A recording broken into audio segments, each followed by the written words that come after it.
तो बाढ़ और बारिश का कहर जारी है और इसीलिए देखिए मौसम विभाग ने चेतावनी जारी की है। आपको बताते हैं कि उन्होंने चेतावनी जारी की है कि 20 राज्यों में भारी बारिश को लेकर अलर्ट जारी किया गया है, क्योंकि मूसलाधार बारिश की वजह से जलभराव की स्थिति हो गई है। देश के ज्यादातर हिस्सों पर बादल अभी भी छाए हुए हैं। मध्य प्रदेश और गुजरात की बात करें तो देखिए बाढ़ का अलर्ट मध्य प्रदेश और गुजरात में भी जारी किया गया है। साथ ही साथ आपको बताएं कि किस तरीके से तेलंगाना, आंध्र प्रदेश में भी बारिश का अलर्ट है। एनडीआरएफ की टीमों को भी वहां पर तैनात किया गया है ताकि रेस्क्यू ऑपरेशन वहां पर किया जा सके अगर कोई फंसता है। पहाड़ों पर भूस्खलन के खतरे का अंदेशा भी जताया जा रहा है, यानी कि लैंडस्लाइड भी वहां पर हो सकता है। उत्तराखंड के 13 जिलों में बारिश का अलर्ट है, यानी कि मैदान से लेकर पहाड़ी इलाकों तक हर जगह बारिश का अलर्ट है। जम्मू कश्मीर, राजस्थान, मध्य प्रदेश में भी बारिश होगी और काफी बारिश होगी और इसीलिए अलर्ट जारी किया गया है मौसम विभाग की तरफ से। आंध्र प्रदेश, तेलंगाना में बाढ़ से 19 लोगों की जान अभी तक जा चुकी है, जो जानकारी मिल रही है। और इसीलिए देखिए ये अलर्ट जारी किया गया है। लोगों से घर में ही रहने की सलाह दी गई है ताकि बाहर अगर ऐसी स्थिति उत्पन्न होती है कि जलभराव की स्थिति होती है तो उससे बचा जा सके। चलिए आगे बढ़ते हैं, अब बात कर लेते हैं रेप कांड की। कन्नौज रेप कांड को लेकर देखिए जब सपा नेता नवाब सिंह पर आरोप लगे थे रेप के, तब सपा नेताओं की तरफ से यह कहा गया था कि ये सिर्फ साजिशन के तहत लगाया गया आरोप है। यही नहीं, सपा अध्यक्ष अखिलेश यादव ने तो योगी सरकार के सामने सच सामने लाने के लिए डीएनए टेस्ट करवाने तक की बात कह दी थी। लेकिन जब अब डीएनए रिपोर्ट सामने आ चुकी है और आरोपी का डीएनए पीड़िता के साथ मिल चुका है, इसके बाद एक बार फिर से सपा नेताओं ने चुप्पी साध ली है। ऐसे में सवाल ये कि आखिर एक बार फिर से क्यों सपा नेताओं के मुंह में दही जम गई है। रिपोर्ट के जरिए दिखाते हैं।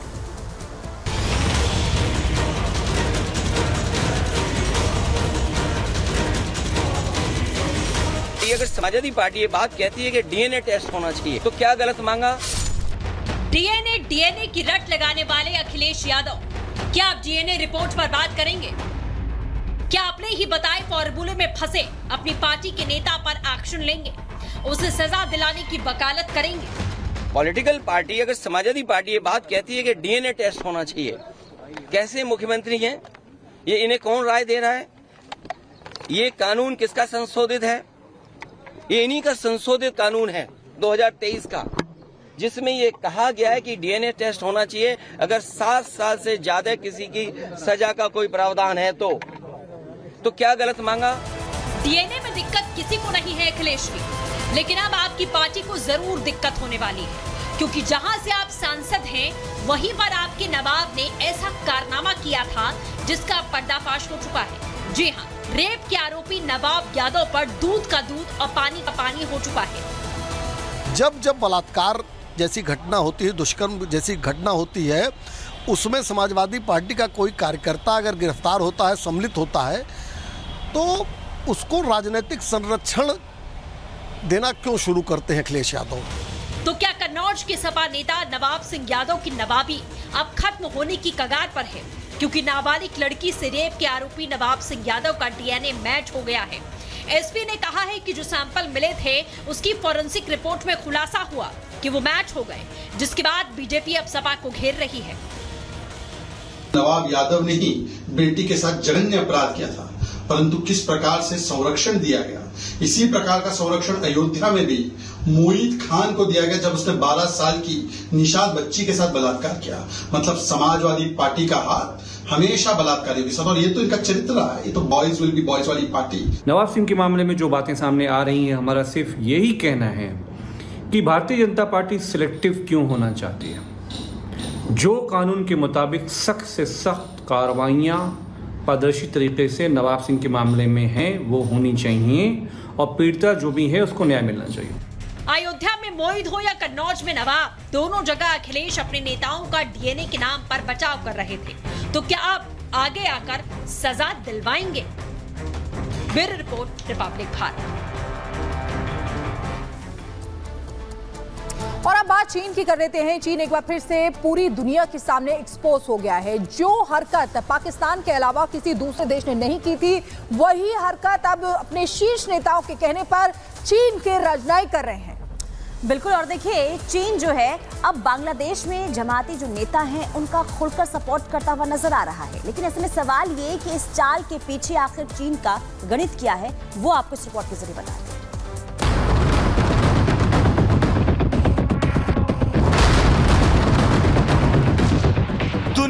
जानती है बांग्लादेश में जो हुआ उसके पीछे विदेशी ताकतों का हाथ है। बांग्लादेश में जो हो रहा है उसके पीछे अमेरिका और उसके पिछलग्गू देश पाकिस्तान का हाथ है, जो अपने अपने एजेंडे के साथ इस वक्त बांग्लादेश को अपने इशारे पर नचा रहे हैं। वहां हिंदू विरोधी अभियान चलाया जा रहा है। बेशक अब दुनिया को बांग्लादेश के हालात पर कोई कंफ्यूजन नहीं रहा है। दुनिया भाप चुकी है कि इस खेल के पीछे किसका हाथ है। लेकिन अब बांग्लादेश से एक ऐसी तस्वीर सामने आई है जिसने बांग्लादेश में चल रहे एक अलग ही खेल का पर्दाफाश किया है। बेनकाब हुई चीनी साजिश, जमात के साथ आया ड्रैगन। जी हां, ये तस्वीर देखिए। ये तस्वीर बांग्लादेश में चीन के राजदूत के जमात इस्लामी के कार्यक्रम के दौरे की है। इस मुलाकात के दौरान चीनी राजदूत ने बांग्लादेश में दोबारा फन फैलाए जमात इस्लामी के नेताओं से मुलाकात की और जमकर उनकी शान में कसीदे पढ़े। बांग्लादेश में जमात इस्लामी के दफ्तर गए चीनी राजदूत ने मुलाकात के बाद कहा, बांग्लादेश एक खूबसूरत देश है और जमात इस्लामी बेहद सुव्यवस्थित। चीन बांग्लादेश के साथ मैत्रीपूर्ण संबंध चाहता है और वो बांग्लादेश के विकास, प्रगति और समृद्धि के लिए काम करना जारी रखेगा। हालांकि आतंक और कट्टरपंथ पर चीन का दोहरा रवैया पहली बार सामने नहीं आया है, लेकिन बांग्लादेश से आई ये तस्वीर बिल्कुल नई है, जो बांग्लादेश में मचे राजनीतिक उथल पुथल के बीच एक अलग कहानी बयां कर रही है। क्योंकि ये पहला मौका है जब चीन ने खुलकर आतंकवाद और कट्टरपंथ के मुद्दे पर दुनिया को अपना बदसूरत चेहरा दिखाया है, वो भी तब जबकि बांग्लादेश की पूर्व प्रधानमंत्री हसीना शेख ने जमाते इस्लामी पर बैन लगाया हुआ था और चीन के साथ हसीना सरकार के ताल्लुकात अच्छे थे। हैरानी देखिए, चीन ने एक झटके में न सिर्फ पुराने संबंधों को किनारा कर लिया, बल्कि जमाते इस्लामी को सुव्यवस्थित राजनीतिक पार्टी भी बता दिया। जबकि ये पहली बार है जब मार्च 2010 में युद्ध अपराधों के लिए मुकदमे शुरू होने के बाद किसी देश के राजनयिक ने बांग्लादेश में जमाते कार्यक्रम का दौरा किया। बहरहाल अपने देश में उइगर मुसलमानों को पूरी तरह से कुचलने वाले चीन का ये चेहरा नया है और ये इशारा करता है कि बांग्लादेश में चल रहे सियासी खेल के पीछे कहीं ना कहीं ड्रैगन का भी हाथ है और अब वो जमात को मदद लेने के बदले फायदा उठाने की पूरी योजना बना चुका है। ब्यूरो रिपोर्ट और रिपब्लिक भारत।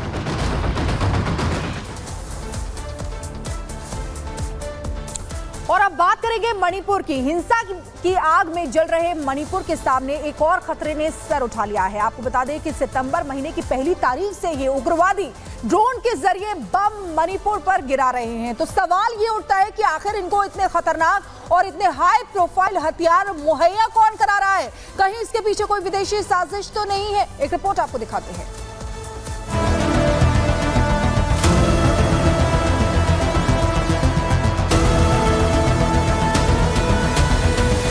पिछले एक साल से हिंसा की आग में झुलस रहे मणिपुर में एक बार फिर हिंसा भड़क उठी है।